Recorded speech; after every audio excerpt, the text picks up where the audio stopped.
A outra patologia não tem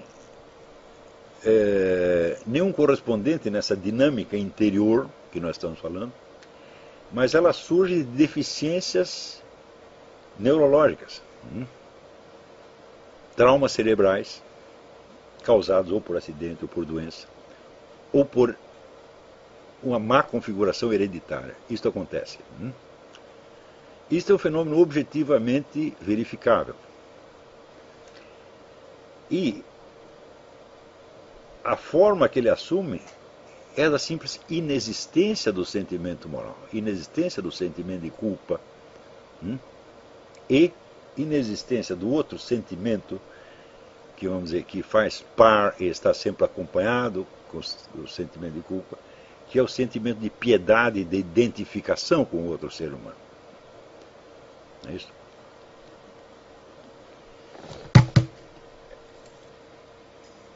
Então, existe toda uma galeria de seres humanos que não tem esses sentimentos. Não tem a identificação com outro ser humano e não tem sentimento de culpa. E esse é o que nós chamamos de psicopatas. Eu, durante muito tempo, usei o termo sociopata e, depois que eu ouvi as entrevistas da Maria Beatriz Barbosa, Ana Beatriz Barbosa, eu vi que eu estava cometendo um erro. Porque este termo, independentemente das minhas intenções, é claro, denota uma origem social da coisa. E essa origem não existe. Essa origem ou ela é traumática ou é hereditária. E, praticamente não há causas externas, sociais ou culturais, que você possa identificar para o fenômeno da psicopatia.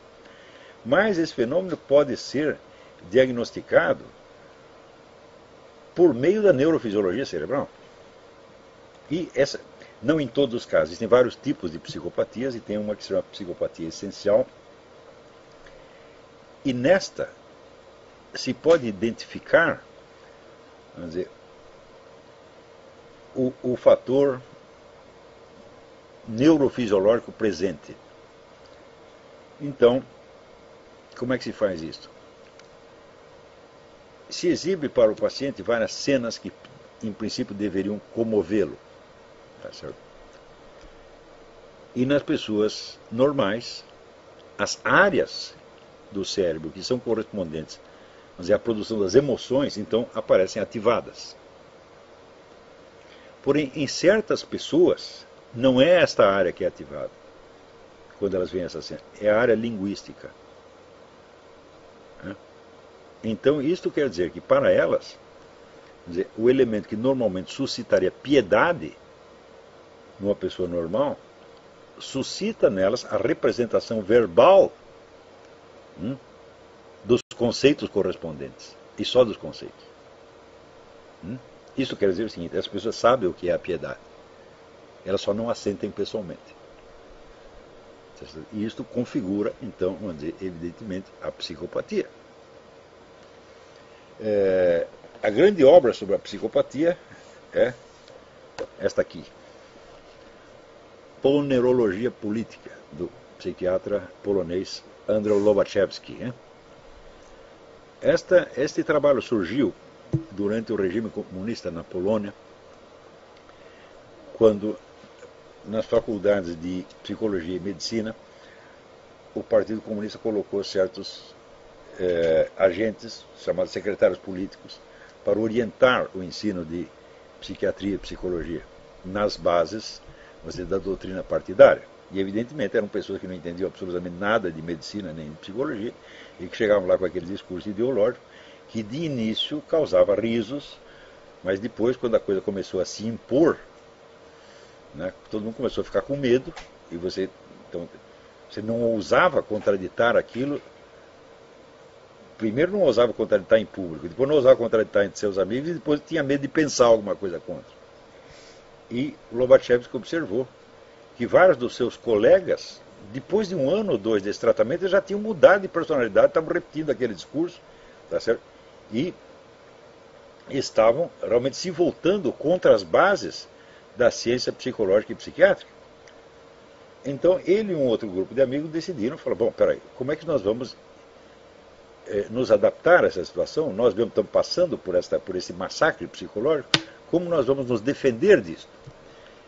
E eles perceberam que eles tinham na mão o melhor instrumento para impedir a sua própria contaminação. Não totalmente, mas pelo menos de modo a sobreviver psicologicamente àquela situação. E o remédio era estudar o fenômeno, tá certo? Não do ponto de vista ideológico ou moralista, mas de acordo com a ciência psiquiátrica e psicológica.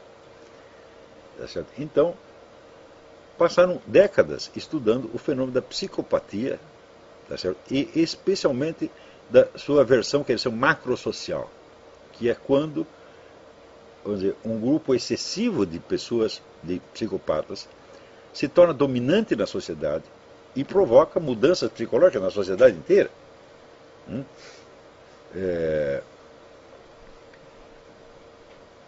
Esses estudiosos, eles estavam eles mesmos envolvidos na situação, eles mesmos eram vítimas da situação, de modo que eles próprios eram, até certo ponto, cobaias, tá certo? E o esforço de compreensão científica da coisa era, ao mesmo tempo, um esforço de autopreservação do seu equilíbrio psicológico. Mais tarde o governo polonês tomou consciência de que eles estavam fazendo isso e prendeu uma parte deles, matou outros, e de toda a equipe sobrou só o Andrzej Lobachevsky, que evidentemente não conseguiu publicar nada disso na Polônia, e veio para os Estados Unidos na esperança de que aqui ele poderia, né, prosseguir a sua pesquisa e publicar os resultados já obtidos. Ele conservou várias notas, né, nem todas são da autoria dele, mas que estão aqui resumidas nesse livro. O livro é um pouco, a exposição não é muito organizada, justamente por causa disso, né? São notas que foram tomadas ou por ele ou por colegas dele. Ele diz que muito do material da documentação que eles juntaram para isso, muito se perdeu e ele teve que depender da memória. Porém, aqui, ele no meio universitário, ele encontrou o quê? Um boicote formidável. E ele percebeu, quer dizer, que agentes, vamos dizer, do mesmo aparato ideológico estavam ocupando posições importantes aqui. Um sujeito que teve, vamos dizer, uma atuação extraordinária em boicotar a carreira do Lobachevsky foi o Zbigniew Brzezinski, que era de origem polonesa também e que era assessor de Jimmy Carter. Era um dos ídolos ideológicos da esquerda americana. Era uma esquerda nominalmente anticomunista, mas por ser a favor, vamos dizer, de um socialismo moderninho. Nós conhecemos o tipo no Brasil. Então, isso quer dizer que Lobachevsky, em vez de ele ter aqui meios de prosseguir a sua pesquisa, ele foi tão boicotado, a possibilidade de ter um financiamento para a pesquisa foi afastada desde logo, a profissão universitária também foi fechada para ele teve que voltar à clínica psicológica com 70 anos de idade para poder sustentar a família. Né? Mas, no fim de muitos esforços, conseguiu publicar esse livro no Canadá. Tá certo? Que hoje já está traduzido em vários idiomas e que, se aí o César Kim está me ouvindo, estou apelando para que publique isto pela Vida Editorial anteontem. Né? A edição canadense vem com umas notas feitas por uma psiquiatra também de origem polonesa. As notas, em grande parte, são deploráveis, porque o máximo de maldade que ela consegue conceber é o George Bush. Né?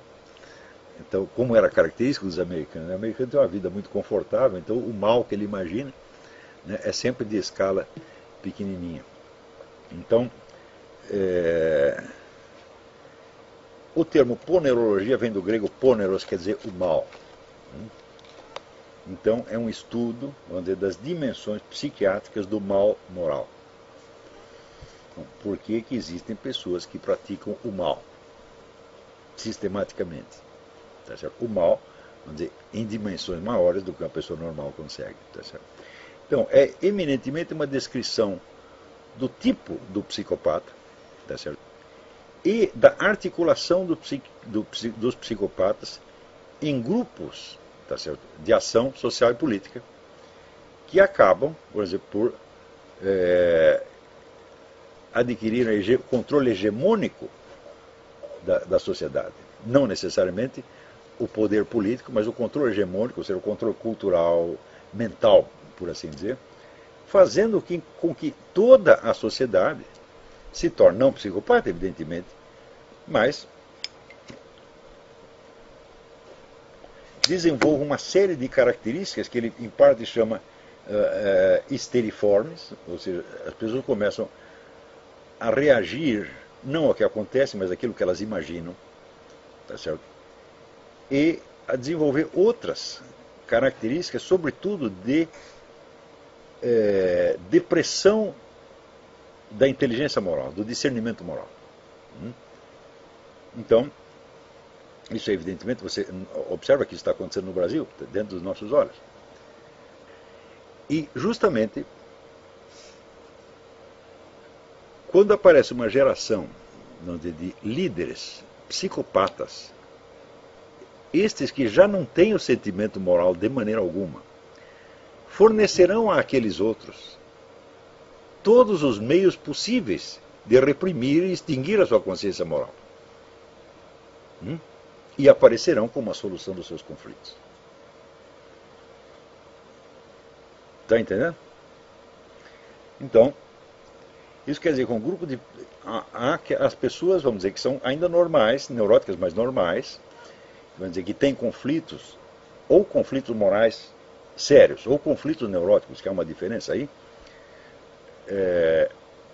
para todas essas pessoas, a abolição do senso psicopática do senso moral, quando transfigurada num discurso ideológico aceitável, surge como um alívio, a solução de todos os seus problemas. Só que tanto, vamos dizer, a supressão neurótica da consciência moral, quanto a sistematização disso em ideologia implicam, evidentemente, uma diminuição da acuidade psicológica e a disseminação de falhas de percepção da realidade absolutamente monstruosas. Então, isto quer dizer que os líderes psicopatas, eles consolidam a neurose, a repressão neurótica da consciência moral, num direito, numa ideologia e num mérito. E num novo modelo de sociedade. E quem quer que vá atrás da conversa deles, então definitivamente se tornou doente. Porque o conflito moral, ele pode ser vivenciado sem neurose. Como é que você faz? É só você aceitar o conflito. E aceitar que você não tem solução para ele. E aí precisa entrar, vamos dizer, com um elemento criado por outro psiquiatra polonês completamente diferente do Lobachevsky, que é Kazimierz Dabrowski, com a sua teoria da desintegração positiva, onde ele diz que uma pessoa normal, assim como Lobachevsky é o grande estudioso da anormalidade, da psicopatia, o Dabrowski é o grande estudioso da sanidade. E ele diz que o que caracteriza, vamos dizer, a pessoa normal e saudável é a presença do conflito e a capacidade de viver num estado de desintegração da sua personalidade, quando, vamos dizer, a introdução de novos elementos de consciência desmantela o equilíbrio anterior e obriga o indivíduo a se refazer em bases mais complexas e abrangentes. Quer dizer, as pessoas normais vivem assim. Portanto, Dabrowski negava que a neurose fosse uma doença. Quer dizer, a neurose é um processo normal de crescimento humano. Ou seja, qualquer indivíduo metido num conflito de culpabilidade, que num certo momento pareça transcender as suas capacidades, tá certo? Ele vai viver a tentação da neurose, ou seja, da repressão da consciência moral.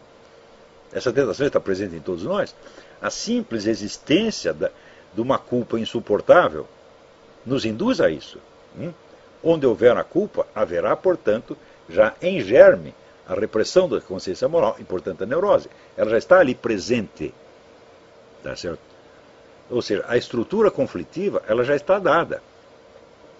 Só que, em vez de apostar tudo na repressão da consciência moral, o indivíduo pode aprofundar o conflito e entrar então naquilo que Dabrowski chama a desintegração positiva. Quer dizer, ele desmantela toda a sua personalidade e cria um outro. Como uma fênix, né, renascendo das cinzas. E ele diz, uma pessoa normal vive neste estado. Isso quer dizer que ela não estabiliza, quer dizer, num equilíbrio permanente. Ela está numa espécie de desequilíbrio dinâmico que permite, vamos dizer, a ampliação da sua consciência em círculos cada vez maiores e em modalidades internas de integração cada vez mais elaboradas e meticulosas e precisas até o sujeito morre. Quer dizer, para o psicopata, a coisa mais fácil para ele é neutralizar um sentimento moral, porque ele não sente mesmo. E mais ainda, como o psicopata ele não tem certos sentimentos, ele tem a facilidade de provocar esses sentimentos nas pessoas, provocar culpa, por exemplo. Né? Então, porque ele tem um domínio intelectual, aquela coisa para ele é somente um elemento conceptual, que ele pode, vamos dizer, manipular no raciocínio muito facilmente. Tá certo? Então, o psicopata raciocina sobre as emoções que não tem, porque ele sabe que os outros têm e sabe que apertando determinados botões as pessoas vão ter essa ou aquela reação. Então, vamos dizer, a oferta da normatização é a oferta de atenuar, aliviar ou eliminar um conflito moral. E conflito não será eliminado no nível profundo do ser humano, mas pode ser eliminado no nível do diálogo coletivo e no nível da cultura.